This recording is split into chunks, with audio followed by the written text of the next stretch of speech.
በራችን ሉዓላዊነታችን መከላከያ ሰራዊት ማስከበር አለበት። በጣም ትክክለኛ አባባል ነው። የመከላከያ ሰራዊት ዋነኛው ተልዕኮ ሉዓላዊነት ማስከበር ነው። ሉዓላዊነታችን እንዳናስከብር ማንጣሰው ግን ማሰብ አለብን። ሉዓላዊነታችን እየጠበቀ ያለ ሰራዊት እኮ ነው ምሽግ ላይ ተጨፈጨፈ። የማንፈልገው ባዕድ ሰራዊት ገባ። እኛ ነው እንዲህ ያስገባ ነው። እኛ እኮ አንፈልግም። ፐርሰናሊ እንደ መከላከያ ይሰማናል። አገራችን ነው።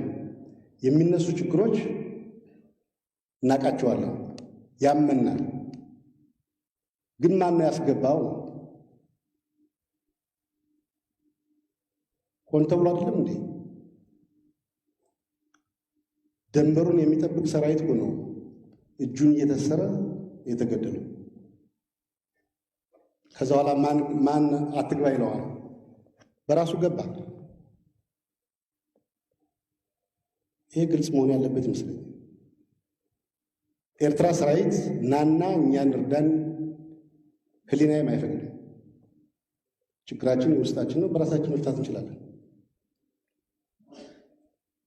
ይህን የምንፈታበት የአቅም ችግርም የለብንም።